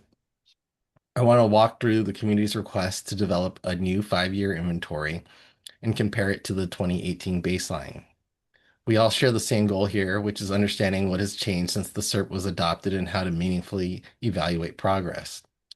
Delivering on a goal of cleaner air and healthier neighborhoods, we'll walk through what the inventories are designed to do, their limitations for tracking change over time, and then suggest a more reliable way to measure progress. Next slide.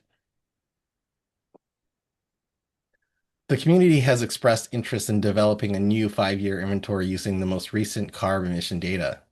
The idea is to compare that updated inventory to the original 2018 baseline data. On the surface, that makes sense. If you want to know whether emissions have gone down, comparing 2 points in time seems like a logical approach. The question is whether inventories are the right tool for that purpose. Next slide. A community scale inventory is essentially a snapshot of estimated emissions by source category. It gives us a structured breakdown of where emissions are coming from at a point in time. It's built using statewide data sets and emission models. That means we apply standardized methods, activity data, and emission factors consistently across communities. The inventory is designed to support planning and prioritization. Its main purpose is to help identify major source categories so we can focus strategies where they matter most. Future year inventories will reflect reductions from statewide programs and regulatory changes that are built into the modeling assumptions. So when statewide rules take effect, those reductions are incorporated. However, the inventory is not structured to isolate impacts from localized or project level CERP strategies. Individual truck replacements, equipment upgrades, or facility specific actions are not directly entered into the inventory model.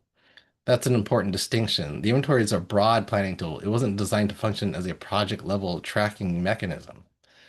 Next slide. Over time, inventories are updated as better data become available. Emission factors get revised, activity data are refined, and the models are improved. Because of that, numbers in a new inventory can shift even if nothing physically changed in the community. So if we compare the 2018 baseline inventory to a newly generated one using updated methods, difference in totals may reflect changes in modeling and not actual emission reductions.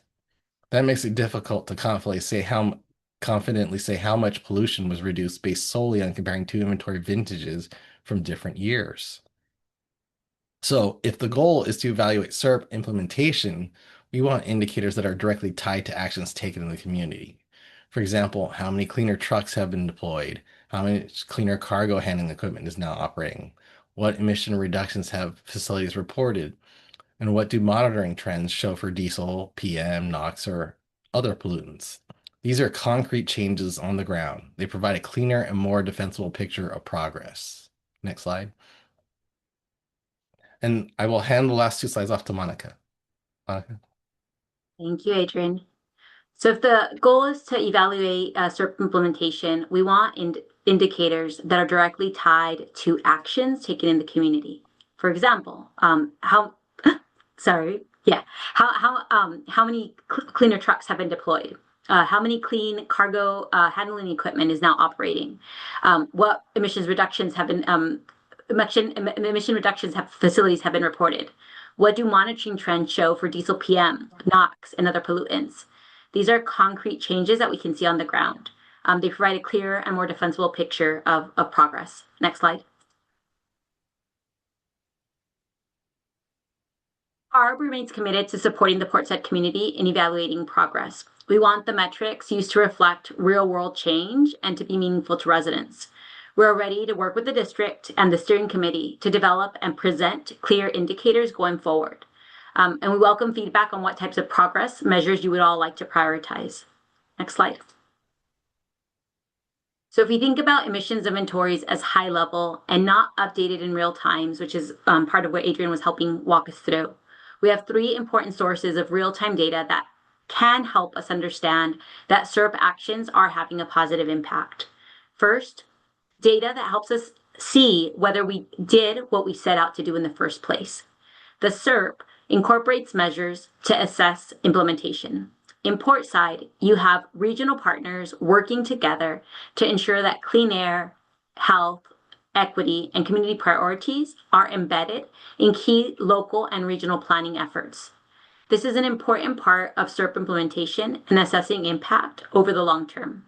There are clear examples of how this work is unfolding on the ground. More than 2,000 trees have been planted in Portside and nearby neighborhoods. Additionally, there has been $2.08 million in AB617 community infrastructure investments, including solar canopy and electric vehicle chargers at the Chicano Park Museum. A second source of data is based on tangible real-life improvements. There have been measurable reductions in pollution and improvements also in health and quality of life. Monitoring data shows clear downward trends in toxic metals, VOCs, black carbon, and overall emissions in the Portside communities. Additionally, we know that cancer risk in the community is decreasing, supported by both CARB and port-conducted health risk assessments. And the third source of data, and this all points to you.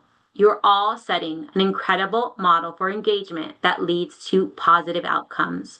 This work has produced both depth and breadth of stakeholder engagement, including better relationships with government. This work has set a powerful precedent for integrating community voices into the planning process to ensure that environmental justice is meaningfully considered in permitting, rulemaking, enforcement, and regional planning. There's a key takeaway here that I really want to underscore. These 3 elements, which you're seeing here in the graphic, of assessing implementation, looking at measurable health outcomes and improved governance, quality reflect that air quality improvement cannot be separated from equity and accountability. Next slide. In closing, the work that you're all doing on the ground reflects the real-time data of progress and success. The example that you're all setting will shape how CARB develops future AB617 initiatives, including the development of future CERPs, and ultimately the making of Blueprint 3.0. Thank you. Thank you, Monica. So I think we'll stay on this screen. Want to see if folks have questions or comments for Monica and Adrian regarding the presentation and information they shared today. And then Shalom, I think you've got a note. Shalom, I'll ask you to jump in on this.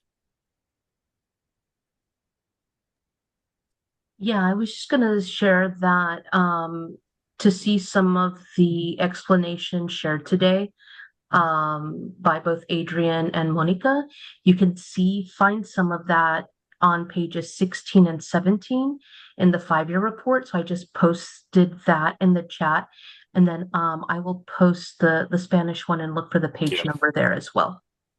Thanks, Shalom. So I see Phil's hand and then Andrew. So Phil, we'll go to you first. Sure. Thanks, Monica and Adrian, for this presentation. I think it's really, really helpful to understand. On the inventory standpoint, yeah, I think what you're saying seems to be correct. They are just a point in time. They can be helpful though, too, to understand, what's the aggregate emission factors of trucks, between from 2018 to now, because those trucks are getting cleaner, so that's helpful to know. Um, but the monitoring data is so important, and I'm glad, going back to the way beginning of this meeting, that we're going to be putting more monitoring stations, those two new ones down in the south part of the county. I think that will be helpful. We are seeing the trends go downwards, as you said, and so we should all be very happy about that. Is there any way to take this monitoring data and help to calibrate models to understand air quality? I'm curious about this rich body of information we're collecting and how it can be used to better understand air quality and air quality planning for our region. Thank you, Phil. So, Monica or Adrian?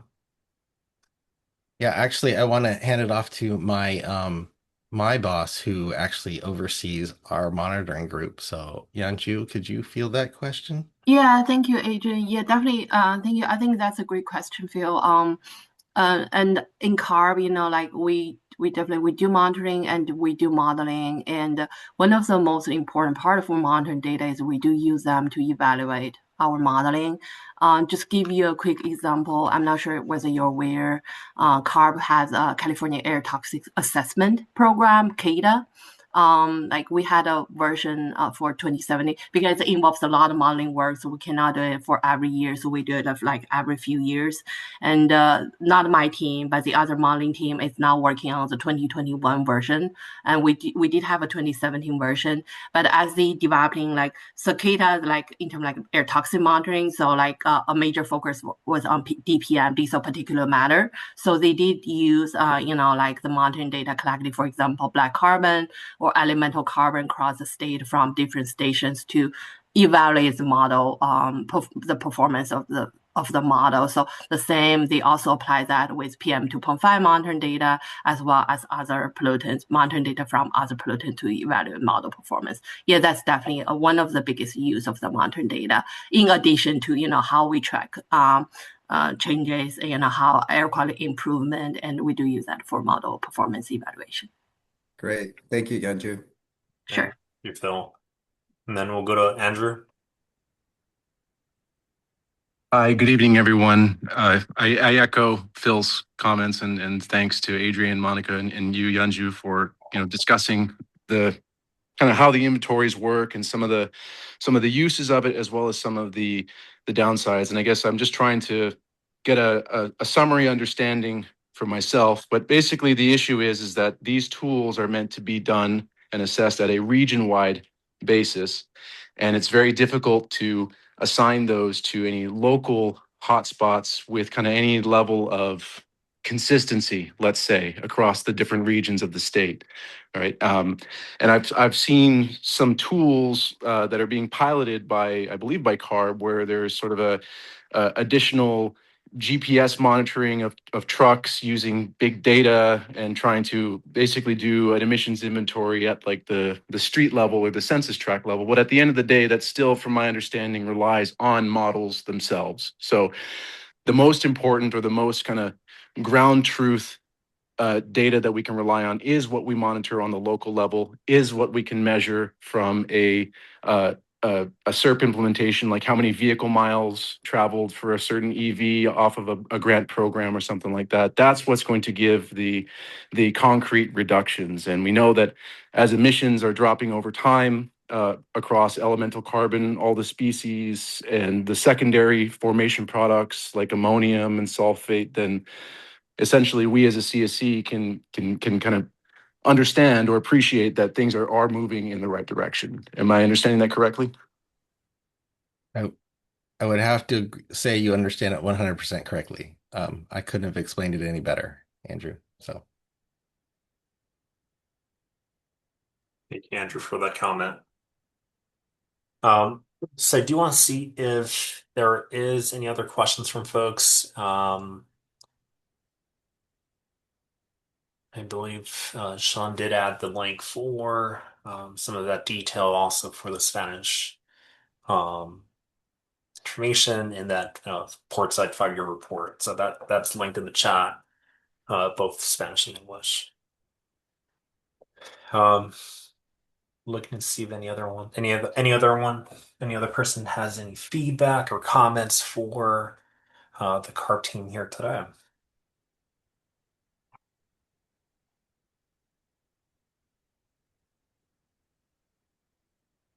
Not seeing anything, but I guess one request, Monica and Adrian and Janju as well.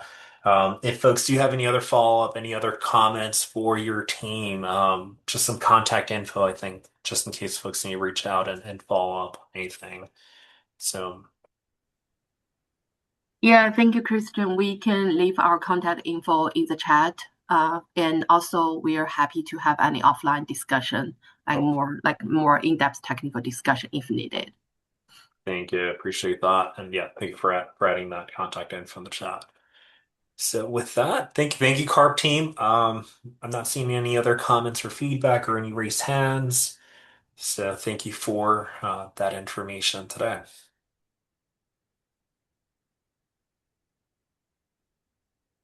So with that, we're actually going to move to the end of our meeting today. So we do want to share a couple announcements, or at least in this moment, I think hold a moment for any public comment, any other additional things that folks want to share with us today before we adjourn our meeting.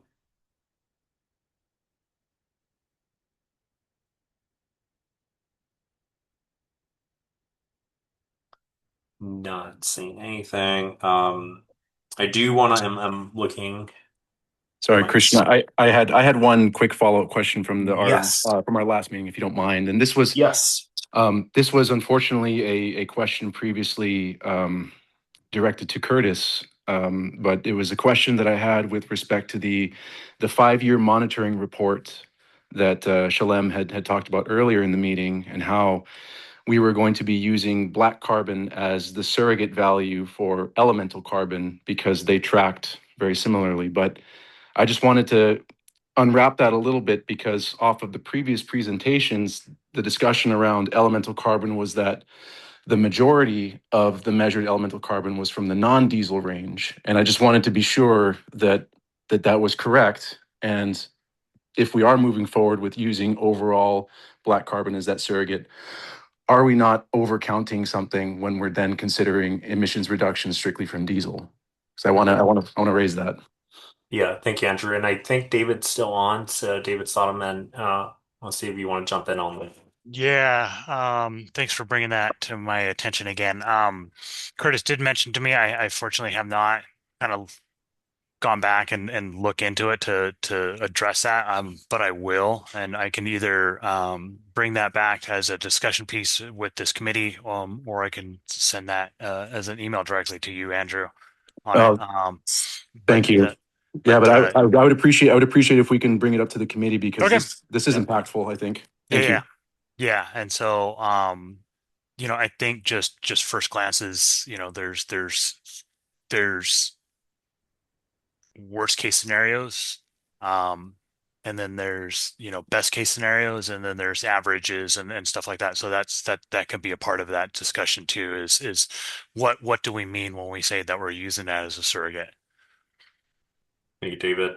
And yeah, I think, Andrew, I think that the request is that information be shared with the whole CSC, whether it be through email or at an upcoming meeting.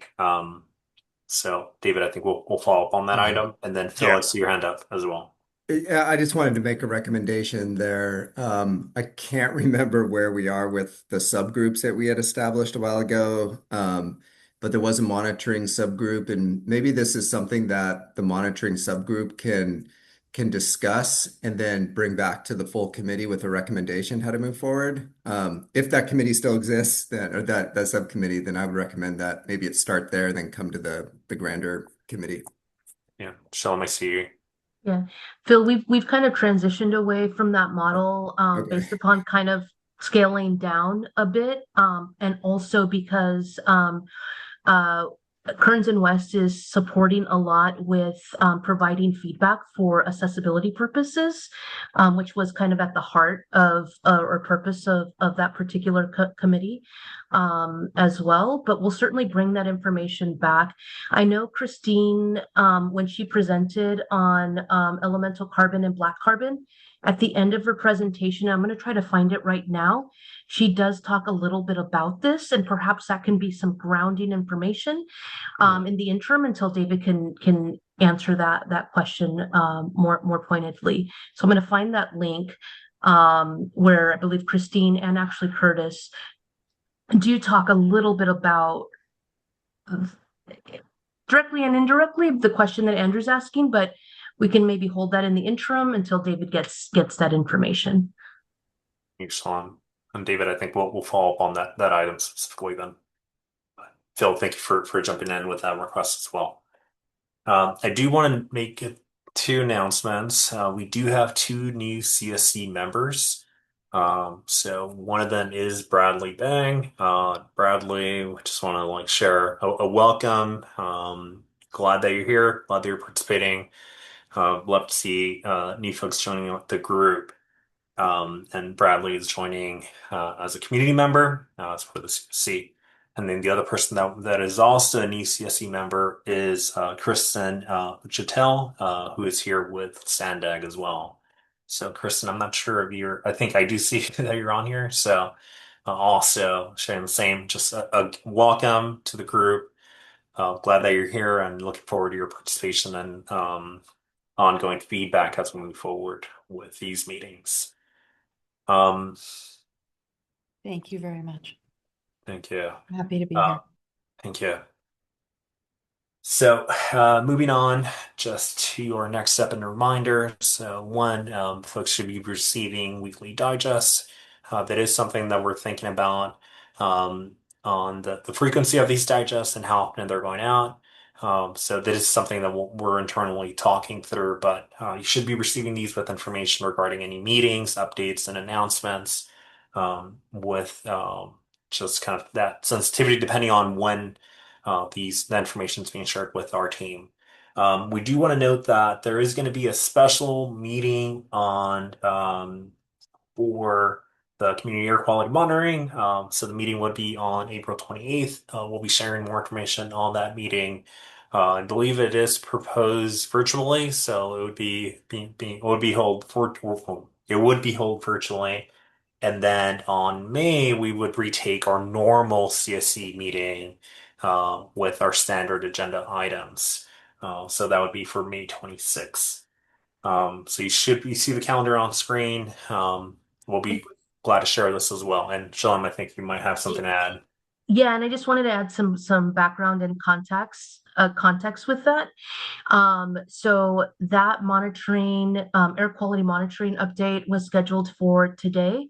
However, we had two time-sensitive items on the agenda. One being the indirect source conversation, and then the other being the cargo handling equipment, because those things are, for example, the indirect source conversations going before the air pollution control district's board soon. And then the other one is also on a timeline as well. So we just wanted to not, we wanted to have ample time for the community air quality monitoring data conversation. And so we will be hosting a special meeting, like you said, Christian, April, virtually, and it will just focus in on that. So we anticipated it'll actually be a shorter meeting than the typical kind of CSC meetings. Yeah. Thanks, Sean. Mm-hmm. So with that takes us to the end of our meeting. Want to see if anyone has anything else to add before we move to close our meeting today. I'm looking to see if I see anything on chat. So if I don't see anything else, I want to see if anyone would like to make a motion to adjourn our meeting today. This is Maritza. I motion to adjourn. I see Maritza as a first, and do we have a second?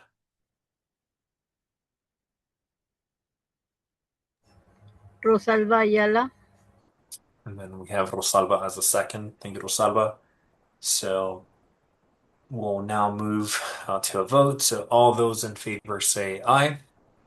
Aye. All those opposed say aye.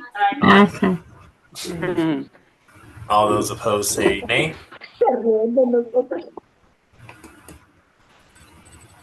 The ayes have it. And with that, that takes us through today's meeting. Thank you, everyone, for being here with us today.